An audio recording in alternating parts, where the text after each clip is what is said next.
তারি অনুভব, দমে দমে তনু মনে তারি অনুভব। আল্লাহ। আসসালামু আলাইকুম। প্রিয় দর্শক, আপনারা যারা দেশে আছেন প্রবাসে, সবাইকে অনেক অনেক প্রীতি ও শুভেচ্ছা। শুরু হলো আপনাদের প্রশ্ন নিয়ে আপনাদের প্রিয় অনুষ্ঠান আপনার জিজ্ঞাসা। আপনাদের সাথে আছে আমি জয়নুল আবেদিন আজাদ। আজকেও আপনাদের প্রশ্নের জিজ্ঞাসার জবাব দিচ্ছেন আপনাদের প্রিয় ব্যক্তিত্ব আল্লামা আবুল কালাম আজাদ। আসসালামু আলাইকুম ওয়া রাহমাতুল্লাহ। প্রিয় দর্শক, চলুন তাহলে জিজ্ঞাসার জগতে। প্রথম চিঠিটি পাঠিয়েছেন মোহাম্মদ আব্দুল মজিদ, প্রভাষক, রহিমানা শের আলী ডিগ্রি কলেজ, শেরপুর, বগুড়া থেকে লিখেছেন, কোট করেছেন আপনি সূরা কিয়ামত, আপনি কোরআনের ব্যাপারে স্বীয় জিহ্বা চালাইবেন না উহা তরিত আয়ত্ত করার জন্য। বিষয়টির ব্যাখ্যা করবেন? এটা সূরা কিয়ামার মধ্যে লা তুহাররিক বিহি লিসানাকা লিতা'জালা বিহি ইন্না আলাইনা জামআহু ওয়া কুরআনা, পরের আয়াতেই এর ব্যাখ্যা রয়েছে। প্রথম হচ্ছে লা তুহাররিক বিহি লিসানাকা, যে তুমি ঘন ঘন তোমার জিহ্বাকে নাড়াচাড়া করো না, লিতা'জালা বিহি, তড়িঘড়ি করার জন্য। মানে আয়াত রাসূলুল্লাহ সাল্লাল্লাহু আলাইহি ওয়াসাল্লামের উপরে যখন ওহী নাজিল হতো তখন উনি খুবই ঘন ঘন ঘন ঘন উচ্চারণ করতেন, ব্যস্ত হয়ে যেতেন, যেগুলো যেন সব মুখস্থ করে রাখতে পারি, বারবার আওড়াতেন। তো আল্লাহ সুবহানাহু ওয়া তাআলা বললেন যে লা তুহাররিক বিহি লিসানাক, যে আপনি এভাবে অথবা তুমি এভাবে তোমার জিহ্বাকে ঘন ঘন নাড়াচাড়া করো না, মানে হারি করো না, লিতা'জালা বিহি, হারি করার জন্য এভাবে জিহ্বা করো না, তাড়াহুড়োর জন্য বারবার নাড়াচাড়া করো না। ইন্না আলাইনা জামআহু, যে এইটাকে জমা করার দায়িত্ব আমার, ওয়া কুরআনা, এটা পড়ানোর দায়িত্ব, মানে তোমার মাথার ভিতরে মেমোরিতে এটা রাখার দায়িত্ব আমার, এবং তুমি এটা সঠিকভাবে উচ্চারণ করবে মুখ দিয়ে, সে দায়িত্ব আমি গ্রহণ করলাম। সুবহানাল্লাহ ওয়া বিহামদিহি সুবহানাল্লাহিল আযীম। তো আল্লাহ সুবহানাহু ওয়া তাআলা রাসূলুল্লাহ সাল্লাল্লাহু আলাইহি ওয়াসাল্লামকে সম্বোধন করে এই কথা ওই অবস্থায় বলেছিলেন যে অবস্থায় রাসূল সাল্লাল্লাহু আলাইহি ওয়াসাল্লাম এই ওহীর কথাগুলো যেন হারিয়ে না যায় কোন শব্দ, সেই জন্য খুব তাড়াহুড়া করতেন। এই তাড়াহুড়া করাটাকে আল্লাহ সুবহানাহু ওয়া তাআলা বললেন যে তুমি এত ব্যস্ত হও না, আমি নিজে দায়িত্ব নিচ্ছি। ইন্না আলাইনা, নিশ্চয়ই আমার উপরে, আমাদের উপরে, জামআহু, এটাকে জমা করিয়ে দেওয়া, ওয়া কুরআনা, এবং এটাকে তুমি পড়তে পারো সেই ব্যবস্থা করা, আমি দায়িত্ব গ্রহণ করছি। আল্লাহু আকবার, সুবহানাল্লাহ ওয়া বিহামদিহি সুবহানাল্লাহ। এভাবে আল্লাহ সুবহানাহু ওয়া তাআলা রাসূলুল্লাহ সাল্লাল্লাহু আলাইহি ওয়াসাল্লামকে এই কথা বলে সান্ত্বনা দিয়েছিলেন এবং তাকে উপদেশ দিয়েছিলেন। প্রিয় দর্শক, আমরা চমৎকার একটি বিষয়ের সাথে পরিচিত হলাম। ভাই মোহাম্মদ আব্দুল মজিদ, আপনি আরো লিখেছেন, কসম ভঙ্গের কাফফারা কি? কসম ভঙ্গের কাফফারা হচ্ছে 10 জন মিসকিনকে খাদ্য দেওয়া অথবা 10 জন মিসকিনকে কাপড় দেয়া, এটা হচ্ছে কসম ভঙ্গের কাফফারা। আপনি আরো লিখেছেন, বিনা উজরে জামাত ত্যাগ করে কিছু সময় পরে একে একা নামাজ বাড়িতে পড়লে কোনো সমস্যা আছে কি? সমস্যা তো না, আছেই। জামাতকে বিনা উজরে ত্যাগ করা এটা মোটেই ঠিক না। এই জন্য যে রাসূলুল্লাহ সাল্লাল্লাহু আলাইহি ওয়াসাল্লাম অত্যন্ত তাকিদ করেছেন জামাতে যাওয়ার ব্যাপারে, এবং খুবই তাকিদ আছে। এ ধরনের কথা আছে যে আমার ইচ্ছা হয় যে আমি কাউকে আযান দিতে বলি, এবং তারপরে জামাত দাঁড়িয়ে যায় এবং ঘুরে ঘুরে আমি দেখি যে কোন কোন লোক জামাতে শামিল হয়নি, এবং আমার মনে হয় যে যারা জামাতে গেল না তাদের ঘরে আমি আগুন লাগিয়ে দিই। তাহলে কত বড় কথা এখানে রয়েছে।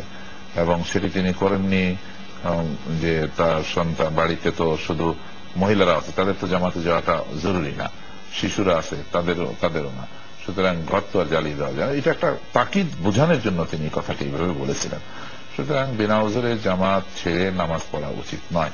তবে হ্যাঁ, কেউ যদি জামাতে নাই যান তাহলে তিনি তো অবশ্যই ব্যক্তিগতভাবে নামাজটাকে পড়তে হবে।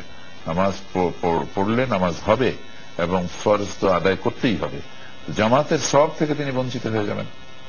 জামাতে পড়ার যে সওয়াবের কথা হাদিসে বলা হয়েছে, 25 গুণ বেশি সওয়াব পাওয়া যায় জামাতে পড়লে, সেই সওয়াবটি তিনি পাচ্ছেন না। মসজিদে গিয়ে নামাজ পড়লে 27 গুণ বেশি সওয়াব হয়, এটাও তিনি পেলেন না। তাহলে দুটো মিসিং হয়ে গেল তার।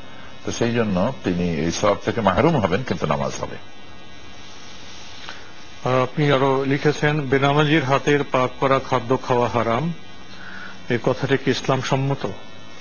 না, এই কথাটি ইসলাম সম্মত না। পাক যে করছে সে নামাজ পড়ে কি পড়ে না সেটা দেখার বিষয় না, মানে তার পরিষ্কার পরিচ্ছন্নতা আছে কিনা, বোধ আছে কিনা এটা দেখতে হবে, এবং সে ভালো পাক করতে পারে কিনা এটা দেখতে হবে। একজন খুব নামাজি লোক কিন্তু পাক শাক ভালো হয় না, তো এই লোক পাক করার চাইতে নামাজ পড়ে না পাক ভালো হয়, সেই লোকটা বেশি গ্রহণযোগ্য। এটা মানে এক্ষেত্রে এই ধরনের কোন বিধান নাই যে নামাজ আগে। অবশ্যই এটার কারণ হলো যে আমাদের সমাজে অনেক আলেম ওলামারা আগে বলতেন, মুরব্বীরা অনেকে বলতেন যে বেনামাজির বাড়ি খাওয়া জায়েজ নাই, বেনামাজি খুবই খারাপ লোক। আসলে তো তারা এটা বলতেন এই জন্য যে নামাজ না পড়াকে নিরুৎসাহিত করার জন্য, নামাজ পড়াকে উৎসাহিত করার জন্য তারা এই কথাগুলো বলতেন। এটা সামাজিক চাপ সৃষ্টির জন্য, সামাজিক চাপ সৃষ্টির জন্য। প্রিয় দর্শক, এবারের চিঠিটি পাঠিয়েছেন আব্দুল্লাহ আল ফারুক টিপু আল মদিনা, সৌদি আরব থেকে। লিখেছেন, বর্তমানে বিবাহে যৌতুকের ধরনটা একটু মডার্ন করে বলছে। বরের পক্ষ বলে আমরা কোনো অর্থ যৌতুক নিব না, কিন্তু 500 বা 1000 জন লোককে ভালো করে ক্লাবে বা বাড়িতে আপ্যায়ন করাতে হবে, আর তারা ইচ্ছা করলে তাদের মেয়ের জন্য ফার্নিচার সামগ্রী দিতে পারে। মহতারাম, বর্তমানে খাদ্য সামগ্রীর যে দাম, এতে কনের পক্ষে আয়োজন করা অসম্ভব হয়ে পড়ে, তবুও আয়োজন করতে বাধ্য হয়। চেয়ে বা দাবি করে এ আপ্যায়ন কি যৌতুক নয়? এটাও আপনি ঠিক বলেননি।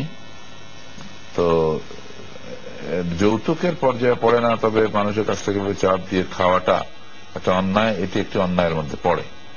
ঠিক যৌতুক এটাকে বলা যায় না।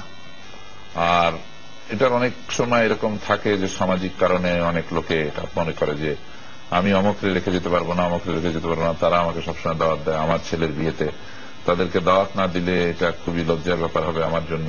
সুতরাং দাওয়াত যদি আমি পাই, আমাকে যদি যেতেই হয় তাহলে এদেরকে নিয়ে যেতে হবে। তো সুতরাং যদি এদেরকে নিয়ে না যাওয়া হয় তাহলে তার জন্য সামাজিক সমস্যা হয়, এমনও হতে পারে কোথাও। এটা নির্ভর করে ব্যক্তির অবস্থার উপরে। তিনি যদি লোভাতুর হয়ে আপনার কাছ থেকে কিছু আদায় করে নেয়া, এই ধরনের যদি তিনি যদি এই মানসিকতা নিয়ে যদি করেন, তাহলে এটা যৌতুকের মতোই হবে। ইট ডিপেন্ডস অন যে কোন অবস্থায় তিনি এটা করেছেন, এটা দেখতে হবে। আপনি আরো লিখেছেন, বিভিন্ন ক্লাবে ঘরে বিয়ের অনুষ্ঠান, বৌভাত, আকিকার নামে আপ্যায়ন অনুষ্ঠানে 5-10 ধরনের খাবারের আয়োজন করে, কিন্তু একজন লোক 2-3 ধরনের খাবারের চাইতে বেশি খাবার গ্রহণ করতে পারে না। এই 5 বা 10 ধরনের খাবার কি অপচয় হচ্ছে না? আর বর্তমানে এই খাদ্যের সংকট, উৎপাদন কম, এই সময় ব্যয়বহুল, অর্থাৎ 5-10 ধরনের খাদ্যের আয়োজনের মাধ্যমে তারা বর্তমান পরিস্থিতিকে আরো জটিল করে তুলছে। এ সম্পর্কে আপনার মূল্যবান নসিহত ও সরকারের কিছু করণীয় থাকলে বলবেন। আমি এটা তো আসলে বলা যায় না, এটার সমস্যা আছে। এটা হলো প্রত্যেক ব্যক্তিকে উপলব্ধি করতে হবে যে আমি খরচ কমাতে পারি কিনা, এবং আমি আমার যে খরচ সেটার এফেক্ট যে অন্যের উপরও পড়তে পারে, সমাজের উপরও পড়ে। প্রত্যেক ব্যক্তিকে সেটা রিয়েলাইজ করা উচিত এবং মোটিভেশনের উপরে দেওয়া উচিত। যেমন আপনি জিজ্ঞেস করেছেন, আমরা এখন বলছি যে রাসূলুল্লাহ সাল্লাল্লাহু আলাইহি সাল্লামের সময় ওয়ালিমা করা হতো। বিয়ের পরে যে অনুষ্ঠানটি হতো, সেই অনুষ্ঠানটা ছিল বিয়ের অনুষ্ঠান। সেখানেই ওই খেজুর খোরমা দিয়ে, আমি সেদিন একটি সুযোগ পেলাম এরকম বনানী মসজিদে এই ধরনের একটি আয়োজনে আমি দাওয়াত পেয়েছি, এবং সেই বিয়েটি আমি পড়িয়েছি। এবং সেখানে তারা মসজিদের মধ্যে গিয়েছে দুই পক্ষই, এবং সেখানে গিয়ে এই খেজুর দিয়ে তারা ওয়ালিমা করেছে। এটা দেখুন তো আপনারাও পারেন কিনা, একটু মেহরবানি করে চেষ্টা করুন। এটা যদি করা যায় তাহলে কিন্তু ওই সমস্যাগুলো হয় না। এই যে এত মানুষ আছে, ঠিক আছে, যত মানুষ আছে আসুক, খেজুর আর কতই টাকাই লাগবে, খেজুর দিয়ে আপ্যায়ন করা গেলে এটা কিন্তু খুব সুন্দর হয়। আমার মনে হয় someone is to come forward, মানে কেউ না কেউ আমাদের সমাজের ভিতরে তো আসতে হবে এগিয়ে, এইটাকে চালু করে দেওয়ার জন্য চেষ্টা করতে হবে, তাহলে কিন্তু অনেক সওয়াব পাওয়া যাবে। হ্যাঁ, 10 পদ যদি কেউ রান্না করে এটা নাজায়েজ বলা যাবে না। 10 পদ রান্না করলো, কেউ 2 পদের বেশি খেতে পারে না, 3 পদ, কেউ এই 3 পদ খেলো, কেউ আরেক 3 পদ খেলো। এরকম খেয়ে যদি সবাই খাওয়াটা যদি ঠিক অপচয়, মানে এটা যদি না হয়, মানে এটা যদি নষ্ট না হয়, অর্থাৎ থেকে না যায়, এবং থেকে যাওয়াটা যদি ফেলে না দেওয়া হয়, তাহলে এতে গুনাহ হওয়ার কোনো কারণ নেই। তবে আপনি ঠিকই বলেছেন, 1-2 পদ হলে খাইয়ে খানেওয়ালারও সুবিধা হয়, এত পদ হলে একটা সমস্যা হয়ে যায়। কিছু লোক আছে যাদের কম খাওয়া উচিত, তারা আবার একটু বেশি খাওয়া হয়ে যায়। আবার তারা বলে যে এটা যদি না খান তাহলে কেমন হয়, আপনাদের জন্য পাক করছি, মাইন্ড করে, এরকম সমস্যা আছে।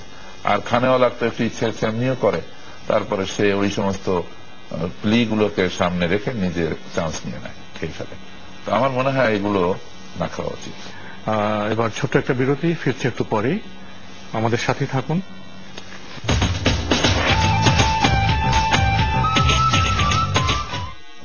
প্রিয় দর্শক, বিরতির পরে আমাদের হাতে যে চিঠিটি নাম ও ঠিকানা প্রকাশে অনিচ্ছুক লিখেছেন, আমি এই অনুষ্ঠানে নিয়মিত একজন দর্শক।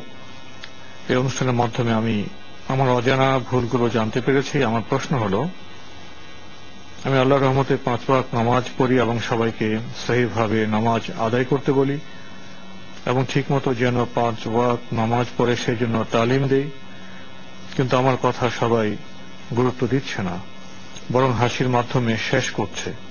তাহলে আমার তো অবস্থায় কি আমার গুনাহ হচ্ছে? তারা যে আমার কথা শুনছে না এজন্য?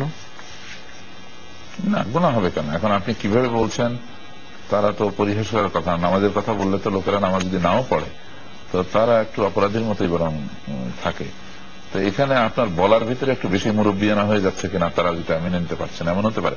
মানে আপনি পরিচিত মহলেই বলছেন, কিন্তু তাদের সঙ্গে অন্যান্য কথা যেভাবে বলেন সেভাবে তো হচ্ছে না। এটা হয়তো আপনার পরিবেশে নামাজিদের সংখ্যা কম, আপনি নামাজ পড়ছেন, আরো বাচ্চা মানুষ, তারা মানে অনেক মুরব্বীরা কিন্তু মনে করতো যে না, তোমার এখনো নামাজের বয়স হয় নাই, তুমি পরে নামাজ পড়ে এখন লেখাপড়া করো। তারা মনে করতো যে বয়স আছে, নামাজ রোজার একটা বয়স হলো অনেক পরে, রিটায়ার করার পরে। এই ধরনের ধারণা কিন্তু আমাদের সমাজেও ছিল। তো সুতরাং আপনি সেই জন্য সেই অবস্থা বোধহয় আপনার হচ্ছে। তবে হ্যাঁ, আপনি ইউ আর কারেজিয়াস ওয়ান, আপনার সাহস আছে আলহামদুলিল্লাহ, আপনার ইচ্ছা আছে, এবং আপনি আপনজনদেরকে এটা বলবেন। তবে বিশেষ করে আপনি আপনার নামাজকে একদম সঠিক রাখবেন এবং সুযোগ মতো উদু ইলা সাবিলি রাব্বিকা বিল হিকমাতি ওয়াল মাউইজাতিল হাসানা। ইসলাম বলছে, আল্লাহ বলছেন যে তোমরা মানুষকে আহ্বান করো তোমার রবের রাস্তার দিকে, তোমার রবের পথে মানুষকে ডাকো বিল হিকমা, কৌশলের সঙ্গে, ওয়াল মাউইজাতিল হাসানা, এবং সুন্দর কথা দিয়ে ডাকো। তো খুব কায়দা করে বলতে হবে। মানে ইয়ে হয়ে আপনি বাচ্চা মানুষ হিসেবে আপনি যেভাবে কথা বলেন সেভাবে বলবেন।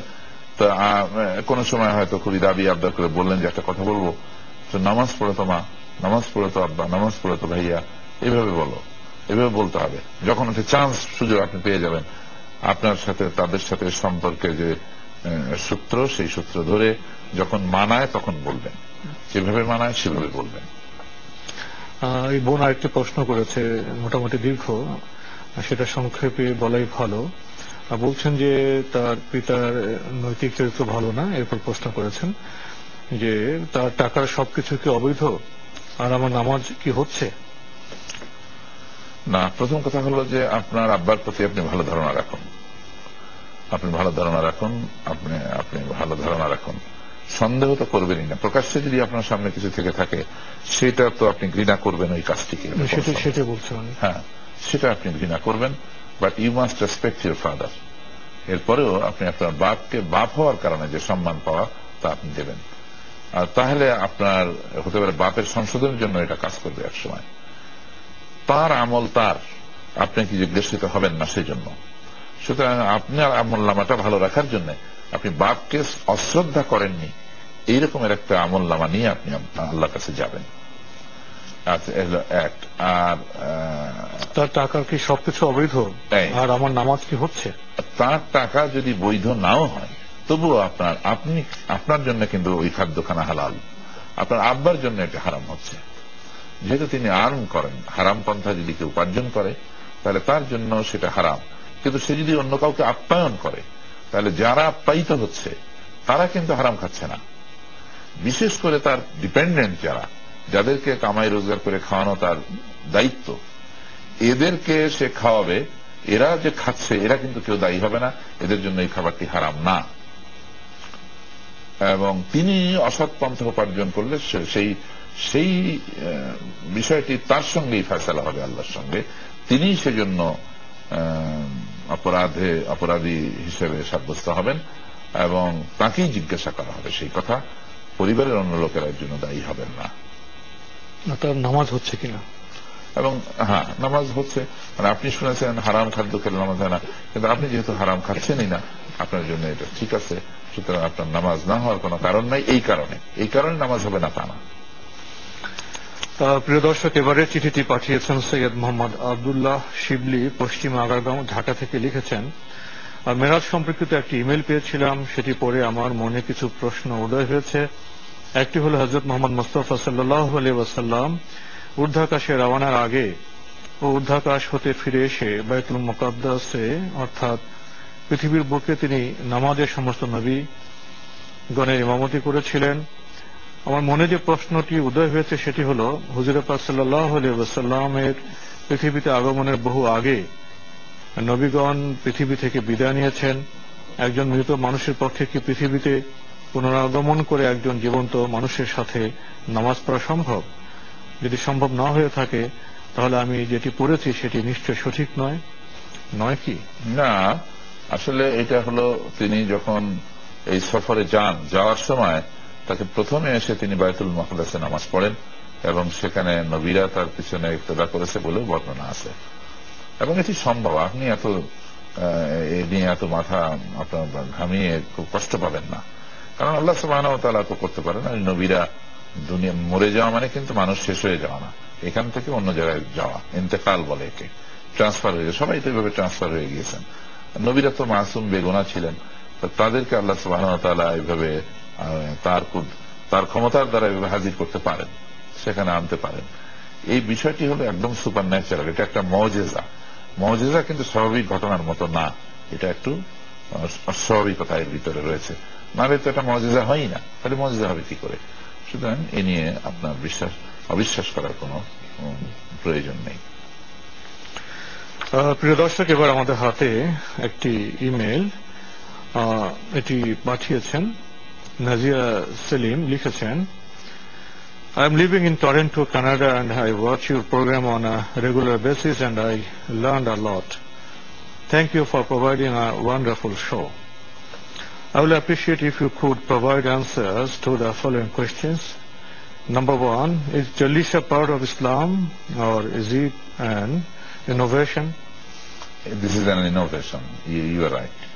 এটা চল্লিশা করা, আপনি জিজ্ঞেস করেছেন যে চল্লিশা করা কি ইসলাম সম্মত কিনা, নাকি এটা একটা নতুনত্ব, আবার মানে যেটা আল্লাহ পছন্দ করেন না, রাসূল পছন্দ করেন না তেমন কিছু? হ্যাঁ, পছন্দ করেন না এমন কিছু এটা, কারণ রাসূল সাল্লাল্লাহু আলাইহি ওয়াসাল্লাম কোন চল্লিশা চালু করেননি, করতে বলেননি, আর তখন কেউ চল্লিশা এভাবে করেছে তাও জানা যায় না। সাহাবায়ে কেরাম রাদিয়াল্লাহু আনহুম আজমাইন তারাও করেননি। সুতরাং মৃত্যুর পরে যে এই যে কুলখানি, চল্লিশা, এই অনুষ্ঠানগুলি ইসলামিক অনুষ্ঠান নয়। এগুলি কিভাবে লোকেরা চালু করেছে, এটা মানুষের তৈরি করা, এটি আল্লাহ সুবহানাহু ওয়া তাআলার দেয়া বা রাসূল সাল্লাল্লাহু আলাইহি ওয়াসাল্লামের দেখানো পথ নয়। বোন নাজিয়া সেলিম, আপনি আরো লিখেছেন, my father passed away 3 weeks ago. Please pray for my father. My next question is for my mother in Bangladesh. During time of Iddah, is it permissible for women to go out of her house to open up an account in bank since she is not feeling secure to keep money in home? And if you could provide details on what is permissible, not permissible during Iddah. আপনি জিজ্ঞেস করছেন, আপনার আব্বার কথা বলেছেন, তিনি ইন্তেকাল করেছেন, আপনি দোয়া চেয়েছেন আল্লাহ সুবহানাহু ওয়া তাআলা তাকে তার সমস্ত নেক আমল কবুল করুন এবং তার সমস্ত গুনাহ আল্লাহ সুবহানাহু ওয়া তাআলা মাফ করে দিয়ে তাকে তার কবরে জান্নাতে শান্তি পৌঁছে দিন, এটা আমরা আল্লাহর কাছে দোয়া করি। এবং সেই সাথে আপনি বলছেন যে আমার আম্মা এখন ইদ্দত পালন করবে কিভাবে, মানে সে কি ঘরে যেতে, ঘরের বাইরে যেতে পারবে কিনা, ব্যাংকে যে টাকা জমা রাখার জন্য যেতে পারবে কিনা, ঘরে এনে টাকা রাখা মুশকিল, টাকা উঠানো, টাকা জমা দেওয়া ইত্যাদি, এই সব প্রয়োজনে যেতে পারবেন কিনা। হ্যাঁ, এ ব্যাপারে আমাদের অনেকের জানা নাই যে স্বামী যদি কারো মারা যায় তাহলে স্ত্রী জন্য ইদ্দত হচ্ছে, তার জন্য ইদ্দত হলো 4 মাস 10 দিন। এই সময়কাল তার শোকের সময়, মানে শোক করার, এবং এই সময় তিনি সাজগোজ করবেন না এবং তিনি ঘরে থাকবেন, যে ঘরে ছিলেন স্বামীকে নিয়ে, বা তার স্বামীর ইন্তেকালের সময় তিনি যে ঘরে ছিলেন নিজে বসবাসের, সেই জায়গাতে তিনি বসবাস করবেন এবং তিনি বাইরে যাবেন না 4 মাস 10 দিন পর্যন্ত, অনিবার্য প্রয়োজন ছাড়া। অনিবার্য প্রয়োজন হলো যে হলে যেতে পারেন, যেমন ডাক্তার দেখানোর জন্য যেতে পারবেন। এই যে ব্যাংকের যে ব্যাপার বললেন এর জন্য যেতে হবে, তার যদি আর বিকল্প ব্যবস্থা না থাকে তাহলে তিনি এগুলো যেতে পারবেন, কিন্তু এর সাধারণ প্রয়োজনে তিনি বাইরে যাবেন না। এরকম বিশেষ প্রয়োজন যেখানে না গেলে নয় সেটার জন্য যাবেন, আর বাইরে যাবেন না মানে তিনি বাথরুমে যেতে পারবেন, ঘরের বাইরে যদি বাথরুম থাকে সেটা যাবেন, রান্নাঘর যদি বাইরে হয় রান্না কাকেই করতে হয় তিনি যাবেন, সেটাতে কোনো দরকার। কিন্তু বেড়ানো চেড়ানো যেভাবে আমরা ঘুরে বেড়াই এভাবে করা যাবে না। 4 মাস 10 দিন পর্যন্ত স্ত্রীকে সাজগোজ না করা এবং এই সময়ের ভিতরে কোনো বিয়ের কথাও কারো কোনো জায়গায় বলা যাবে না, অর্থাৎ কিনা ইদ্যতের পরে তো মহিলা ইচ্ছা করলে অন্যত্র বিয়ে করতে পারেন, তো সেই বিয়েরও কোনো কথা ইদ্যত সময়কালে বলা না যায়। এই জন্য এই বিষয়গুলো মেনে চলা দরকার। তো আজকে আমাদের এখানে শেষ করতে হচ্ছে। আপনাকে অনেক ধন্যবাদ। ধন্যবাদ আপনাকে। প্রিয় দর্শক, আমাদের জীবন তো চলমান, কিন্তু একসময় মৃত্যু এসে হাজির হয়। জীবন প্রবাহমান এবং মৃত্যু অনিবার্য, এ বিষয়ে আমাদের ভাবায় এবং অবশ্যই আমরা দর্শন ভাবনায় কখনো কখনো আপ্লুত হই। তারপরও যতদিন হায়াত আছে আমাদের জীবনকে রাখতে হবে প্রবাহমান, রাখতে হবে শুদ্ধ, জানতে হবে পথ এবং পাথেয়। চিঠি লিখুন, প্রশ্ন পাঠান আমাদের ঠিকানায়। পরিচালক আপনার জিজ্ঞাসা, এনটিভি, বিএসসিসি ভবন, 102 কাজী নজরুল ইসলাম এভিনিউ, কারওয়ান বাজার, ঢাকা 1215। আপনারা ইমেলও করতে পারেন। আমাদের ইমেল অ্যাড্রেস apg@ntvbd.com। প্রিয় দর্শক, আপনারা সবাই নিরাপদে থাকুন, থাকুন শান্তিতে। আসসালামু আলাইকুম। আমার রব, এই রবি আমার সব, দামে দামে তুন মনে তারি অনুভব, দামে দামে তুন মনে তারি অনুভব। আল্লাহ